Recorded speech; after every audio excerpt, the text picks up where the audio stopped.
Okay.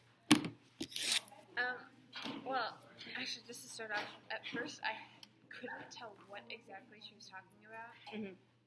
and it was kind of hard to understand her. Yeah.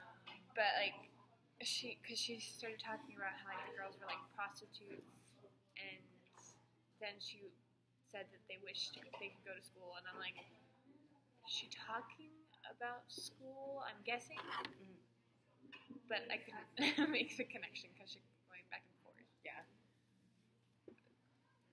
Definitely.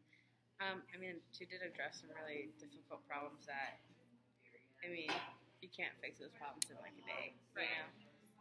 Especially I think it all goes back to gender equality. Because if you're not equal, then how are you supposed to, improve on your country or do certain things that you can't because you're a woman? Exactly. Yeah.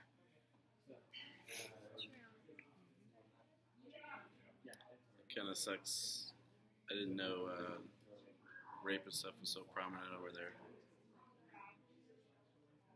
I think it's kind of ridiculous if they get the opportunity to go to school, but then they have to have sex with their professor, whoever sponsors them at the school, in order to stay in the school.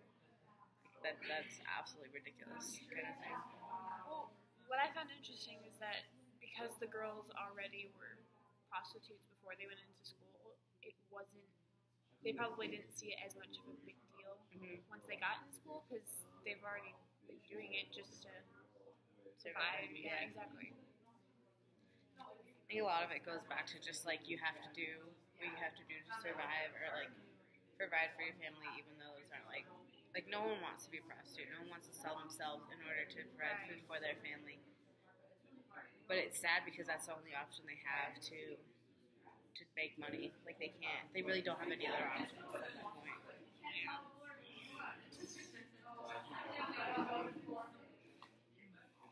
Also, she said there was one girl who was the only one in her village that made it to the 9th grade. I think that education should be more important than it is, I guess. Yeah. Kind of emphasize it more. Definitely. I don't know, I just think it's... When you think about a 12-year-old, that's a beehive. You don't picture them prostituting themselves in order to, That's weird. Exactly. So if you put it, if you change perspectives on it, I think that has a bigger impact.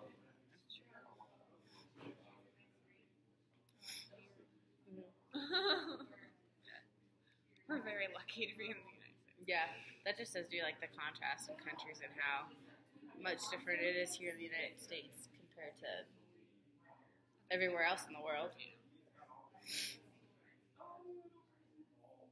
We really do have no idea what goes on in other countries, and so we're always complaining, my life isn't great, all these things are wrong, and it's you watch these videos and you're like, oh.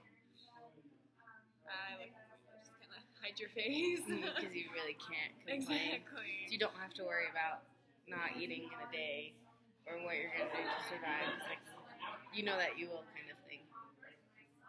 Yep.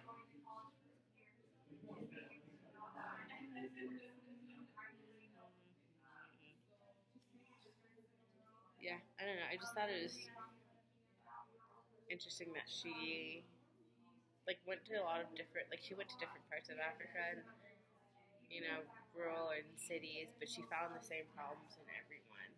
They all had problems that girls weren't in school enough and that the girls were prostituting themselves. Those are two prevalent problems that were in every city she had visited.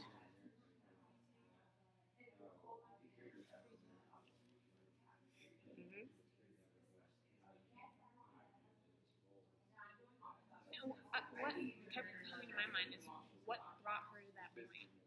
Why did she decide I want to go around and find young girls and give them an education? I know that she said that she was the girl she was talking about, but I guess it's more those people in that leadership position. Why did they get there? What was their thought process in saying, I want to be in charge of this huge thing? It's just that idea kind of pops out of nowhere, personally. Yeah. I'm I never had an idea like that. But maybe I'm just not as, Yeah. you know. I know what you're saying. Like, how did she just come up with kind of doing that thing? Right. Yeah. We're done. Let's see ya.